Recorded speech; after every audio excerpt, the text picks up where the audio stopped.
Profetas e Reis, capítulo 36. O último rei de Judá. Zedequias, no início do seu reinado, desfrutou inteiramente a confiança do rei de Babilônia e teve como experimentado conselheiro ao profeta Jeremias.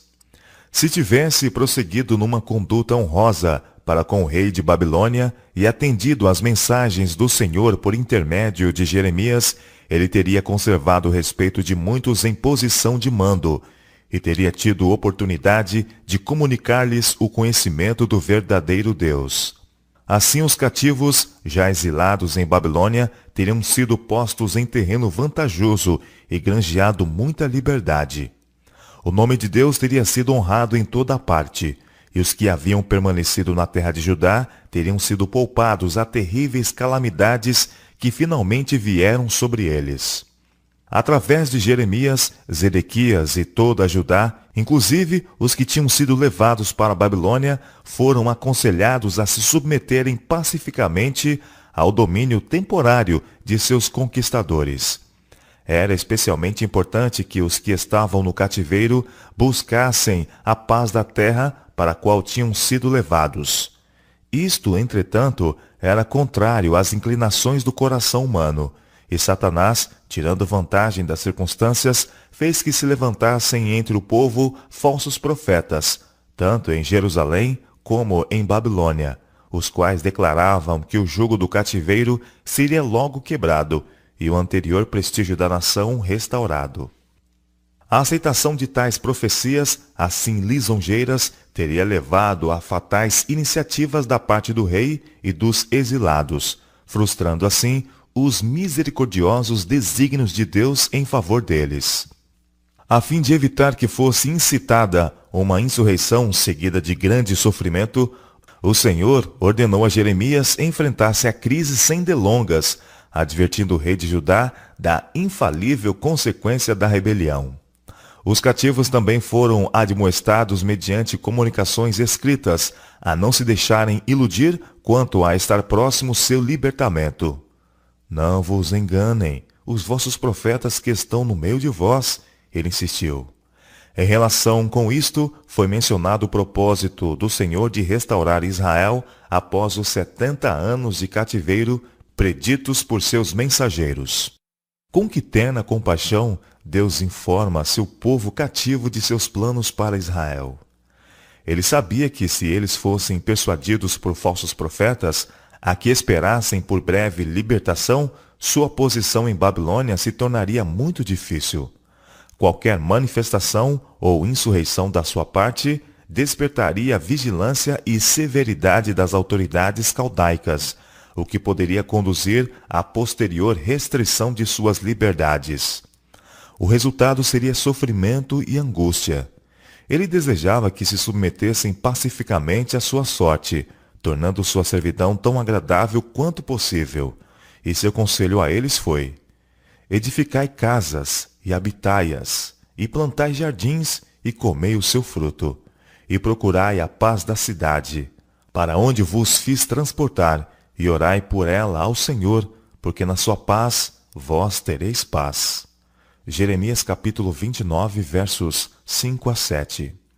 Entre os falsos ensinadores que estavam em Babilônia, 2 homens haviam que alegavam ser santos, mas cuja vida era corrupta. Jeremias havia condenado a má conduta desses homens e tinha-os advertido do perigo que corriam. Irados pela reprovação, procuraram eles opor-se à obra do fiel profeta, levando o povo a descrer de suas palavras e a agir contrariamente ao conselho de Deus quanto a se sujeitarem ao rei de Babilônia. O Senhor testificou através de Jeremias que os falsos profetas seriam entregues às mãos de Nabucodonosor e mortos perante seus olhos. Não muito tempo depois, esta predição foi literalmente cumprida. Até ao fim do tempo, levantar-se-ão homens para criar confusão e rebelião entre os que se declaram representantes do verdadeiro Deus. Os que profetizam mentiras encorajarão os homens a que olhem o pecado como coisa sem importância. Quando os terríveis resultados de suas más ações forem manifestos, eles procurarão, se possível, tornar responsáveis por suas dificuldades quem fielmente os tem advertido, exatamente como os judeus acusaram a Jeremias de ser o responsável por suas desventuras. Mas tão certamente como foram as palavras de Jeová, vindicadas no passado por meio do seu profeta, assim serão suas mensagens estabelecidas hoje. Desde o início, Jeremias seguira um caminho consistente em aconselhar submissão aos babilônios. Este conselho foi dado não somente a Judá, mas a muitas das nações ao redor. Na primeira parte do reinado de Zedequias, embaixadores dos reis de Edom, Moabe, Tiro e outras nações visitaram o rei de Judá para saberem se, em sua opinião, a ocasião era oportuna para uma revolta unida e se ele se uniria a eles para lutar contra o rei de Babilônia. Enquanto esses embaixadores estavam esperando uma resposta, a palavra do Senhor veio a Jeremias dizendo: Faze umas prisões e jugos, e pô-los-á sobre o teu pescoço. Envia-os ao rei de Edom, e ao rei de Moabe, e ao rei dos filhos de Amon, e ao rei de Tiro, e ao rei de Sidom, pelas mãos dos mensageiros, que vêm a Jerusalém ter com Zedequias, rei de Judá. Jeremias capítulo 27, versos 2 e 3. Jeremias foi mandado a instruir os embaixadores para que informassem a seus reis que Deus havia os dado na mão de Nabucodonosor, rei de Babilônia, e que eles o deviam servir a ele e a seu filho, e ao filho de seu filho, até que também venha o tempo da sua própria terra. Jeremias capítulo 27, verso 7. Os embaixadores foram, além disso, instruídos a declarar a seus senhores que se eles se recusassem a servir ao rei de Babilônia, seriam punidos com espada, e com fome, e com peste, até serem consumidos. Especialmente deviam eles fugir dos ensinos dos falsos profetas, que porventura os aconselhassem de outra forma. Não deis ouvidos aos vossos profetas, o Senhor declarou, e aos vossos adivinhos, e aos vossos sonhos, e aos vossos agoureiros, e aos vossos encantadores, que vos falam dizendo: Não servireis ao rei de Babilônia, porque mentira vos profetizam, para vos mandarem para longe de vossa terra, e para que eu vos lance dela, e vós pereçais. Mas a nação que meter o seu pescoço sob o jugo do rei de Babilônia, e o servir, eu a deixarei na sua terra, diz o Senhor, e livrá-la-á, e habitará nela. Jeremias capítulo 27, versos 8 a 11. O castigo mínimo que um Deus misericordioso podia infligir a tão rebelde povo era a submissão ao rei de Babilônia. Mas se eles se rebelassem contra o seu decreto de servidão, haviam de experimentar o pleno rigor dos seus castigos. O assombro do Conselho de Nações, reunido, não teve limites quando Jeremias, levando o jugo da sujeição em torno de seu pescoço, fez-lhe conhecida a vontade de Deus. Contra a resoluta oposição, Jeremias permaneceu firmemente a favor da política de submissão. Entre os que se atreviam a contraditar o conselho do Senhor estava Ananias, um dos falsos profetas contra quem o povo havia sido advertido. Pensando ganhar o favor do rei e da corte real, ele levantou sua voz em protesto, declarando que Deus lhe havia dado palavras de encorajamento para os judeus. Disse ele: Assim diz o Senhor dos Exércitos, o Deus de Israel, dizendo: Eu quebrei o jugo do rei de Babilônia. Depois de passados 2 anos completos, eu tornarei a trazer a este lugar todos os vasos da casa do Senhor, que deste lugar tomou Nabucodonosor, rei de Babilônia, levando-os para a Babilônia. Também a Jeconias, filho de Jeoaquim, rei de Judá, e a todos os do cativeiro de Judá, que entraram em Babilônia, eu tornarei a trazer a este lugar, diz o Senhor, porque quebrarei o jugo do rei de Babilônia. Jeremias capítulo 28, versos 2 a 4. Jeremias, na presença dos sacerdotes e povo, ferventemente lhe suplicou que se submetessem ao rei de Babilônia pelo tempo que o Senhor havia especificado. Ele mencionou aos homens de Judá as profecias de Oséias, Abacuque, Sofonias e outros, cujas mensagens de reprovação e advertência haviam sido semelhantes à sua. Referiu-lhes os eventos que tinham tido lugar em cumprimento das profecias de retribuição pelos pecados não arrependidos. No passado, os juízos de Deus tinham sido derramados sobre os impenitentes em exato cumprimento de seu propósito, como revelado por meio de seus mensageiros. O profeta que profetizar paz, propôs Jeremias em conclusão. Quando se cumpra a palavra desse profeta, será conhecido por aquele a quem o Senhor na verdade enviou. Jeremias capítulo 28, verso 9. Se Israel escolhesse correr o risco, futuros desenvolvimentos, com efeito, decidiriam qual era o verdadeiro profeta. As palavras de Jeremias, aconselhando submissão, levaram Ananias a um ousado desafio quanto à fidedignidade da mensagem apresentada. Tomando o jugo simbólico do pescoço de Jeremias, Ananias quebrou, dizendo: Assim diz o Senhor, assim quebrarei o jugo de Nabucodonosor, rei de Babilônia, depois de passado 2 anos completos. E Jeremias, o profeta, se foi seu caminho. Jeremias capítulo 28, verso 11. Aparentemente nada mais podia ele fazer senão retirar-se do cenário do conflito. Mas a Jeremias foi dada outra mensagem.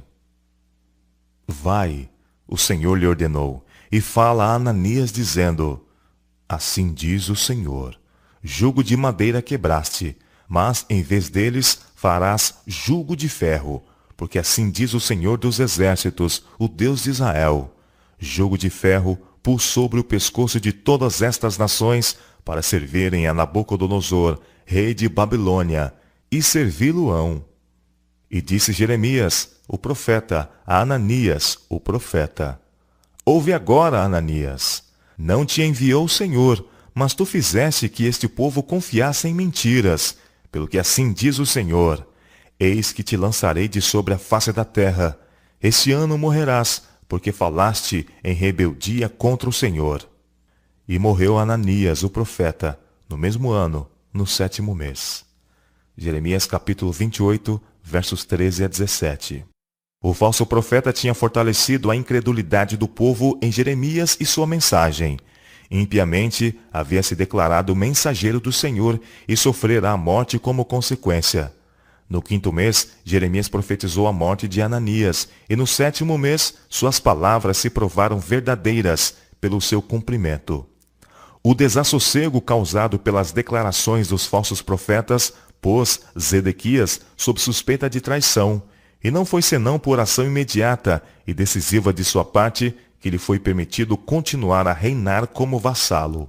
A oportunidade para tal ação se tornou propícia pouco tempo após o retorno dos embaixadores de Jerusalém às nações circunvizinhas, quando o rei de Judá acompanhou Seraías, um príncipe pacífico, numa importante missão à Babilônia.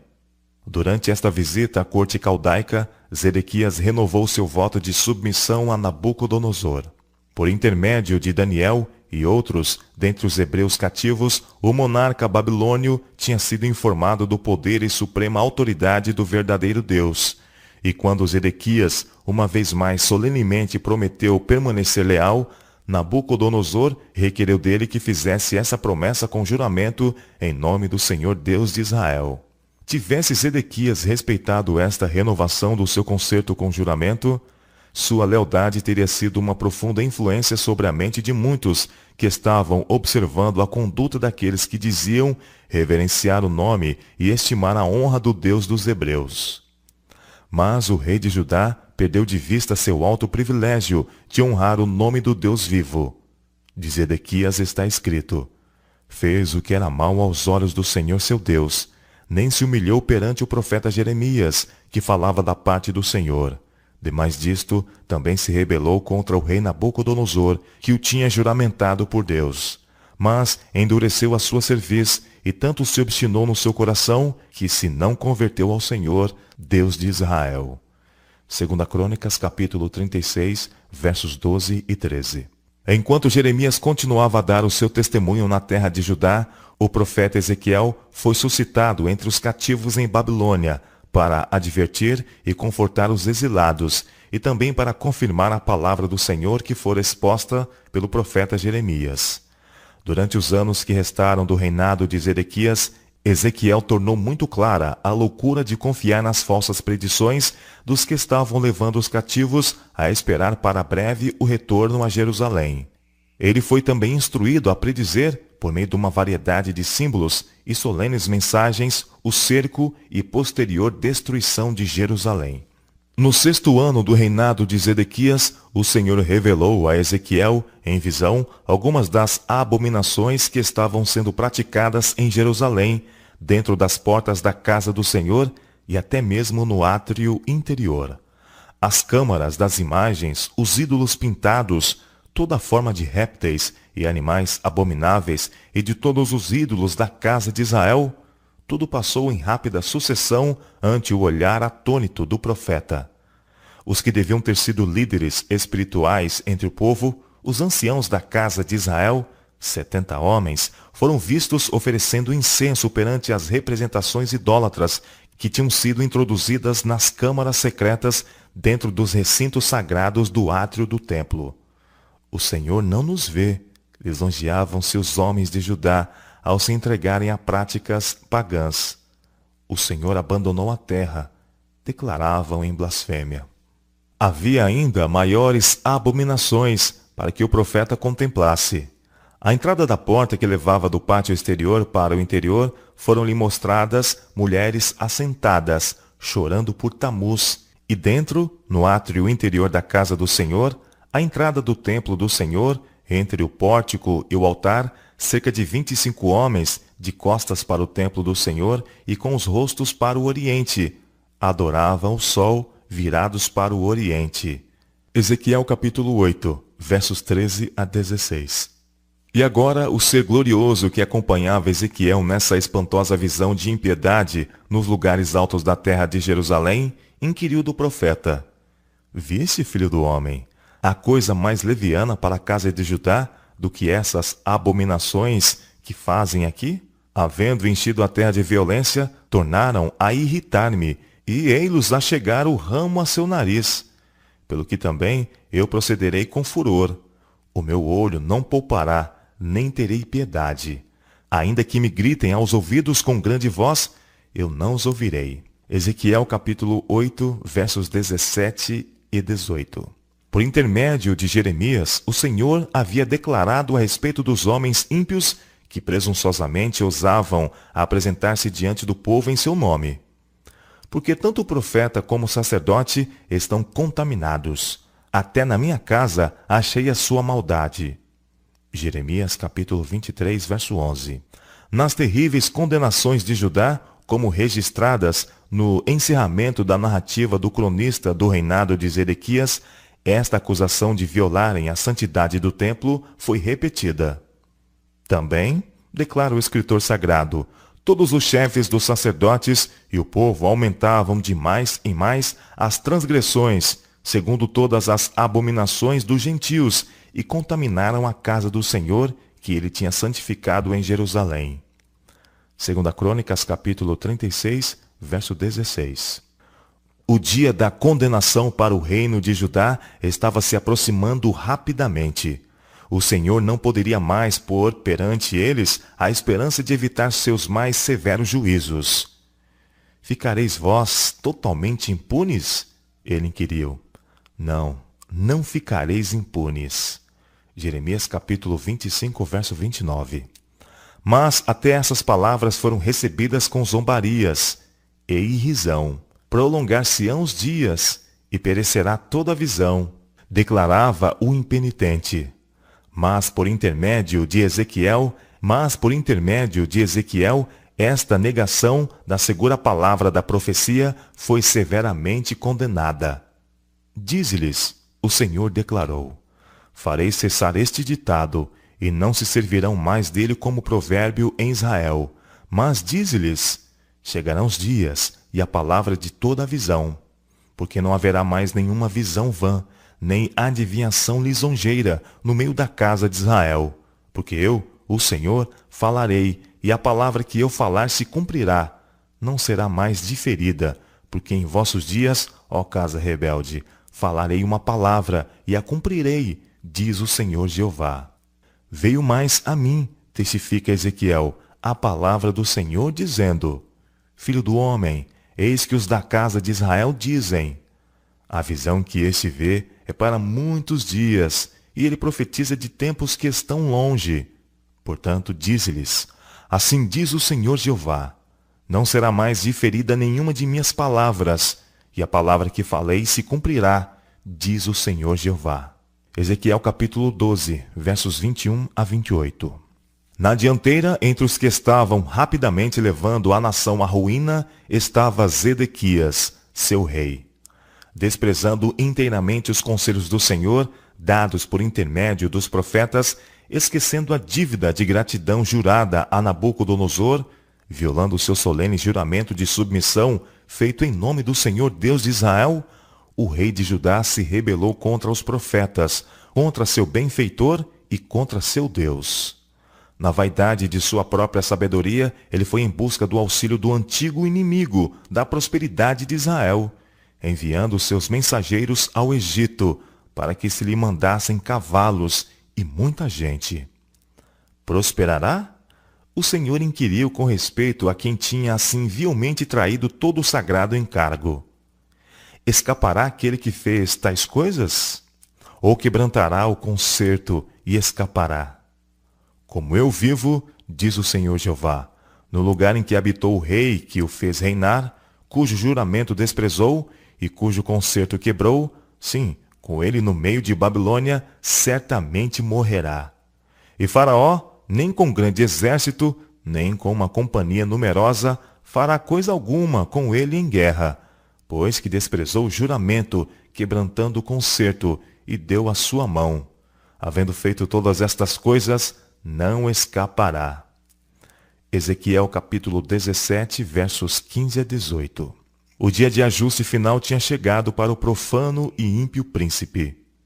Tira o diadema, o Senhor decretou, e levanta a coroa. A Judá não seria mais permitido ter um rei, até que Cristo mesmo estabelecesse o seu reino. Ao revés, ao revés, ao revés a porei, foi o edito divino com respeito ao trono da casa de Davi. Ela não será mais, até que venha aquele a quem pertence de direito, e a ele a darei.